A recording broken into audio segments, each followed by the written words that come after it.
ये लोग कुछ किराए के गुंडे लेकर किसी से मारपीट कर लेते हैं। जब आपकी इंटेंट सेम है तो आपको पनिशमेंट भी सेम ही मिलेगी। ये बिल्कुल एब्सोल्युटली इलीगल है। हिंदू भी हो सकते हैं, वो मुस्लिम भी हो सकते हैं, सिख भी हो सकते हैं, ईसाई भी हो सकते हैं। और मैं मुस्लिम्स के अगेंस्ट कुछ कहने लग जाऊँ तो इसका मतलब ये नहीं कि मेरे अगेंस्ट वो सेक्शन इन्वोक नहीं होगा। देखिए, इसमें मिनिमम जो सज़ा है वो 5 साल की रहेगी। ये सरकार की तो इसमें जाहिर तौर पर नेग्लिजेंस ही है। बुलीबाई ऐप और सुली डील ऐप, ये जो ऐप आई हैं, इसको लेकर इस समय कहीं ना कहीं देखा जाए तो कोहराम सा मचा हुआ है।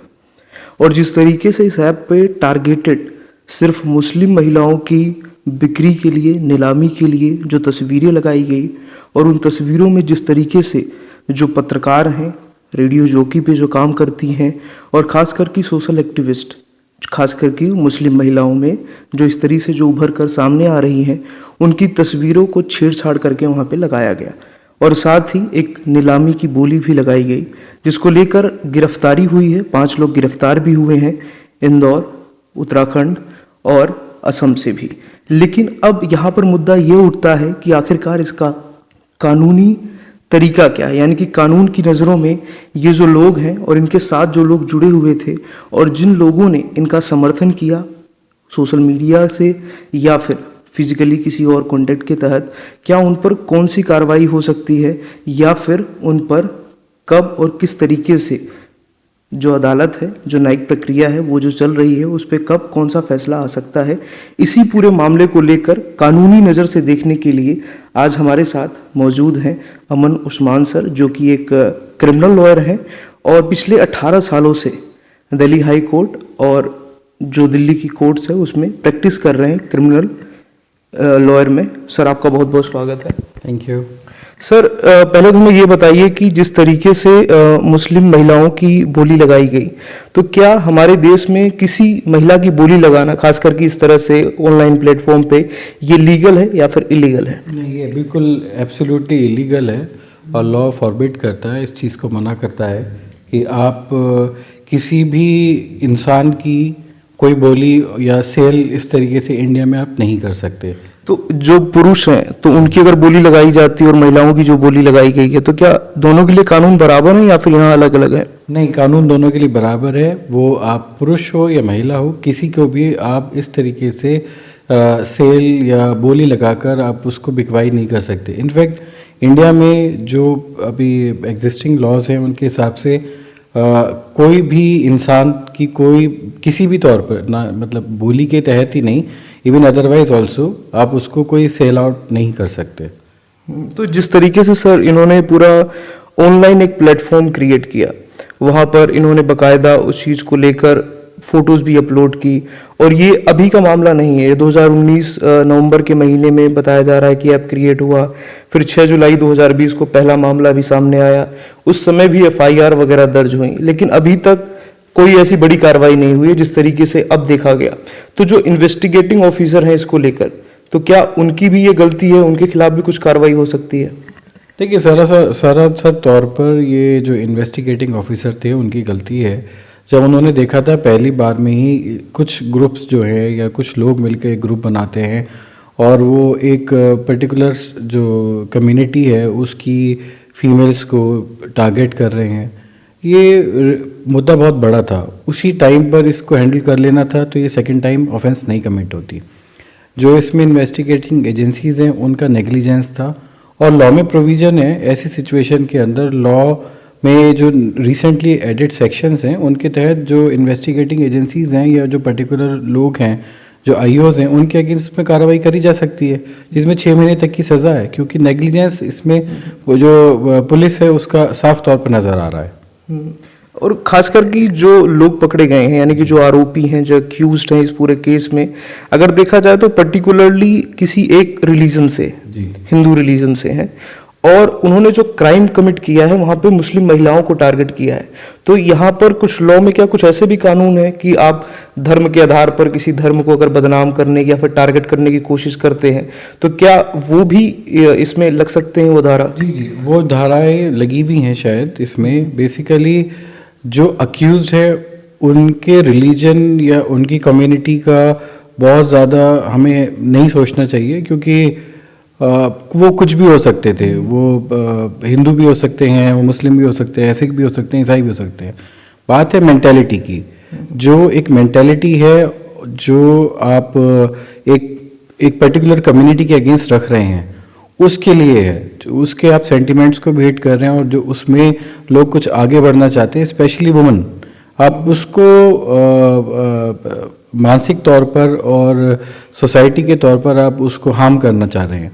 तो ये आपकी एक मानसिकता है जो साफ नज़र आती है, वो किसी भी इंडिविजुअल में हो सकती है। मुझे लगता है उसमें उनके अपने रिलीजन का कोई लेना देना नहीं है उस चीज़ से। क्योंकि इसमें ये भी देखा गया है कि इसमें जो एक विक्टिम है, जिन्हें मतलब एक्यूज्ड है, सॉरी, जिनको पकड़ा गया है, उन्होंने अपना नाम मुसलमान नाम से भी रख लिया था, असलम करके, तो जावेद असलम। तो यहाँ पर ये भी ये इस नजरिए से देखा जा सकता है कि अगर वो सच में जावेद असलम होते तो क्या उन पर ये धाराएं नहीं लगती जो अब लग रही हैं? नहीं, वो तब भी यही धाराएं लगती। इसका मतलब ये नहीं है कि अगर आप सेम रिलीजन से हैं और उसी रिलीजन के अगेंस्ट आप कुछ कह रहे हैं तो आप पे वो धारा नहीं लगेगी। बेसिकली यहाँ पे इंडिविजुअल का सवाल नहीं है, यहाँ पर सवाल है एक रिलीजन का, और रिलीजन और जो उसको प्रैक्टिस करने वाली कम्युनिटी है उसका। तो जो आपका अक्यूज है वो किसी भी रिलीजन से हो, it does not matter. Suppose I am practising Muslim और मैं मुस्लिम्स के अगेंस्ट कुछ कहने लग जाऊं, तो इसका मतलब ये नहीं कि मेरे अगेंस्ट वो सेक्शन इन्वोक नहीं होगा, क्योंकि मैं सोसाइटी को रेफर कर रहा हूँ, मैं रिलीजन को रेफर कर रहा हूँ, तो वो तब भी अप्लाई होगा। और इस चीज़ को जो उन्होंने नाम का जो अपना चेंज करा या पहले जो बताया, वो इसको सेंसेशनलाइज करने के लिए करा गया है और कुछ नहीं है, ताकि एक आई कैचिंग बनाने के लिए करा है, और इसके अलावा इसमें कोई और मकसद मुझे नज़र नहीं आता। यहाँ पर ये भी देखा गया कि जो पूरा ये खेल रचा गया, ये कहीं ना कहीं पूरा सोशल मीडिया के साथ और एक जो माइक्रोसॉफ्ट की जो ऑफिशियल जो वेबसाइट है, इसका नाम है यहाँ पे गिटहब, इस पर पूरा खेल रचा गया। तो जब इस तरीके का ये खेल रचा गया और ट्विटर पे भी बहुत सारे फेक अकाउंट्स बनाए गए, तो क्या वो लोग जिन्होंने इसको क्रिएट नहीं किया, पर हाँ उन्होंने कहीं ना कहीं डायरेक्टली इनडायरेक्टली वहां पर जाके कमेंट किया या फिर उस चीज को शेयर किया, उस चीज को बढ़ावा दिया और उस चीज पे कहीं ना कहीं हंसी उड़ाई उन महिलाओं की जिनकी फोटो वहां पे थी, तो क्या उनके ऊपर भी कार्रवाई हो सकती है? बिल्कुल हो सकती है।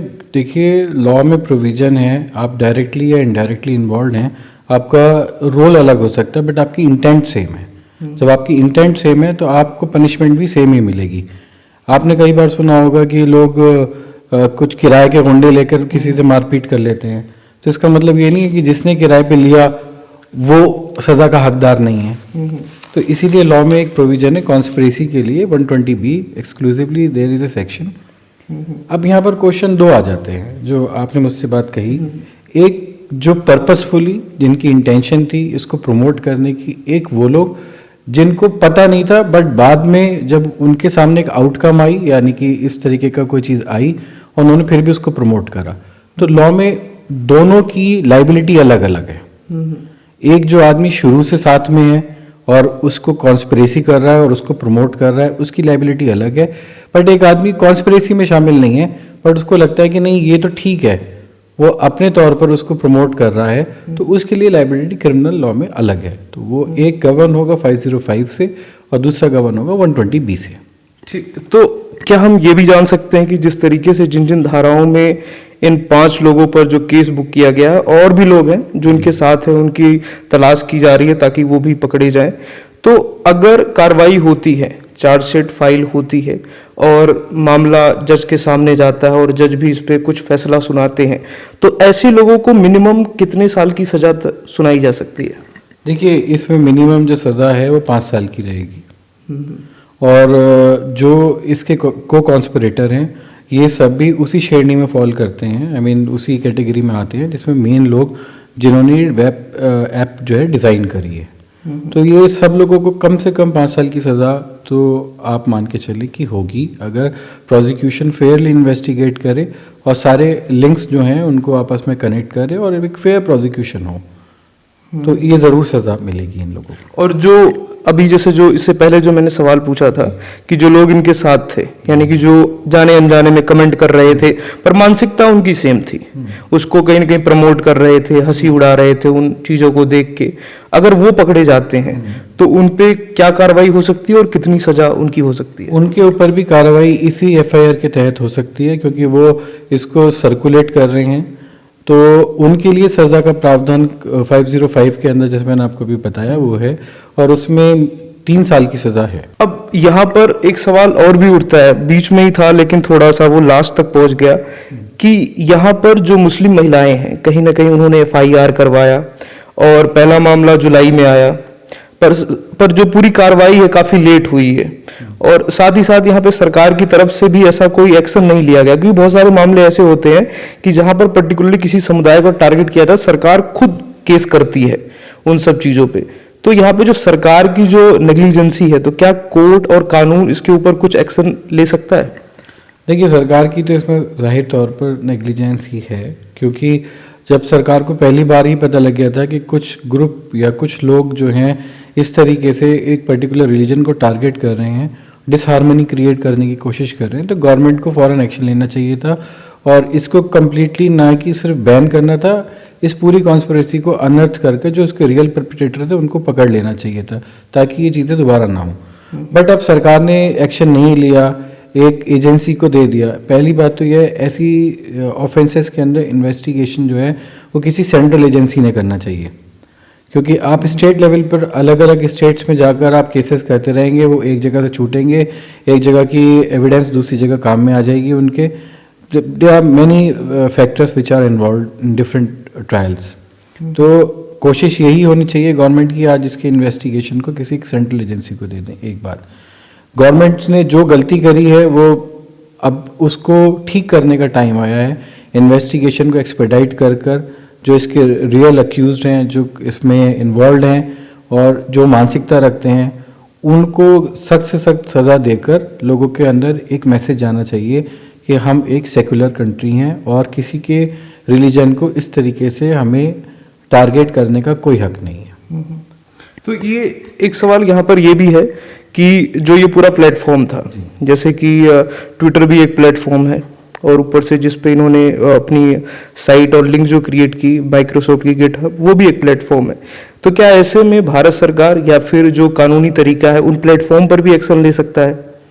बिल्कुल ले सकता है। जैसे पहले अगर आपको याद हो कि ट्विटर और फेसबुक को भी गवर्नमेंट ने नोटिस दिए जब कुछ गलत तरीके के वीडियो गवर्नमेंट के मिनिस्टर्स के नाम पर चल गए थे, तब उन्होंने एक्शन लिया। अब देखिए, सरकार की अपनी एक विलिंगनेस होती है किस केस को वो कितना स्ट्रांगली रखना चाहते हैं और पब्लिक को क्या मैसेज देना चाहते हैं। जब गवर्नमेंट के अपने ऊपर आती है तो पब्लिक को बहुत एक स्ट्रिक्ट मैसेज दिया जाता है, बट अगर किसी पर्सनल रिलीजन या एक ऐसे इंडिविजुअल को टारगेट करा जाता है तो गवर्नमेंट उसके अंदर बहुत ज़्यादा इंटरेस्ट नहीं लेती, क्योंकि अनफॉर्चुनेटली जो माहौल क्रिएट करा जा रहा है वो किसी एक पॉलिटिकल पार्टी को सूट करता है, तो वो उसके अंदर होने देना चाहते हैं। तो ये कहीं ना कहीं हम सबकी कमी है। तो कहीं ना कहीं मतलब ये ऐसा कुछ लग रहा है कि गवर्नमेंट की थोड़ी विलिंगनेस है कि अगर गवर्नमेंट चाहती तो जहां से ये शुरुआत हुआ था, पहला ही जब एफआईआर दर्ज हुई या फिर पहला ही केस आया, तो वहीं पर ये मामला एक बहुत ही तगड़ा एक्शन लेकर सभी दोषियों को जेल के अंदर डालकर, और फिर ये इतना आगे मामला नहीं बढ़ता और वहीं पर खत्म हो सकता था। बिल्कुल ठीक कह रहे हैं आप। अगर गवर्नमेंट ने उसी टाइम पर एक्शन लिया होता तो पब्लिक में एक स्ट्रांग मैसेज गया होता, ये चीज़ें दोबारा नहीं हो सकती थी। ये एक ट्रायल के तौर पर पहले करा गया था, जब लगा कि उन लोगों के अगेंस्ट कोई ज़्यादा एक्शन नहीं लिया जा रहा है तो उन्होंने अब उसको दूसरे लेवल पे करना शुरू करा। और आप ये देखें कि यहाँ रुकने वाला नहीं है ये, अभी एक ट्रेंड शुरू हुआ है। मुझे उम्मीद है कि अगर सरकार ने कोई स्ट्रिक्ट एक्शन नहीं लिया तो फिर और किसी फॉर्म में आएगा। आज एक रिलीजन के अगेंस्ट है, कल किसी और कम्युनिटी के अगेंस्ट आएगा, फिर इंडिविजुअल्स के अगेंस्ट आएगा। तो ये तो टारगेट करने वाली बात है, एक मानसिकता है, आप उसको कितना भी बड़ा कर सकते हैं। ठीक, तो ये सारे क्वेश्चन थे जो हम आपसे पूछना चाहते थे। अब इसी मुद्दे को लेकर कोई और बात जो हम लोगों से मिस हो गई या फिर हम लोगों ने नहीं पूछा या फिर आपके दिमाग में है और आप हमारे ऑडियंस को बताना चाहते हैं इस पूरे केस को लेकर, तो आप प्लीज बता सकते हैं। देखिए, मैं आपके ऑडियंस से एक ही बात कहना चाहूँगा। आज सोशल मीडिया का ज़माना है, हम एक से एक न्यूज़ के तौर पर भी और बहुत ढेर सारे क्लिप्स ऐसे आते हैं जो ऑब्जेक्शनेबल होते हैं, हम उनको बगैर जाने हुए बगैर समझे हुए फॉरवर्ड कर देते हैं। देखिए, वो ऑफेंस है और आपको इस चीज़ को समझना पड़ेगा कि अगर आपके पास कोई भी फॉल्स न्यूज़ आ रही है, फेक न्यूज़ आ रही है या कोई मिस इन्फॉर्मेशन है, हेट्रेड आपके पास कोई स्पीच आ रही है, तो आप उसको पहले तो खुद ही फॉरवर्ड ना करें। दूसरा, उसको आप एक जिम्मेदार नागरिक के तौर पर उसको अथॉरिटीज़ को रिपोर्ट करें।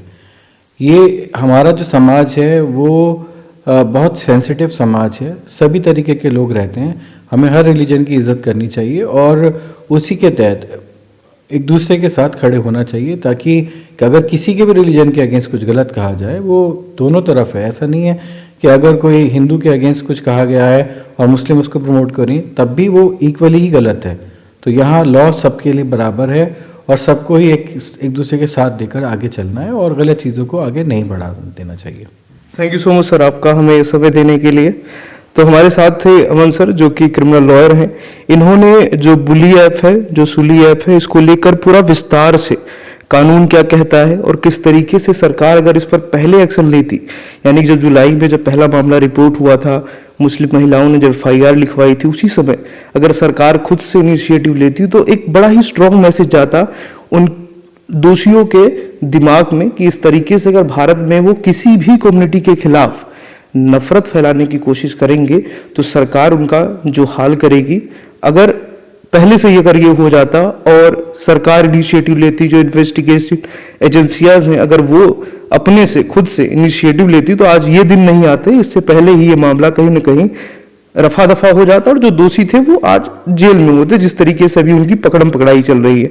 और साथ ही उन लोगों को भी मैसेज, जो लोग इस तरीके से फेक न्यूज़ फैलाते हैं और जब इस तरीके से चीज़ें उनको दिखती हैं तो वो हल्ला मचाते हैं कि देखो उस कम्युनिटी की जो महिलाएं हैं उनके खिलाफ क्या हो रहा है, अरे ये तो मतलब डिफेम करने की कोशिश करते हैं किसी और कम्युनिटी की महिलाओं को।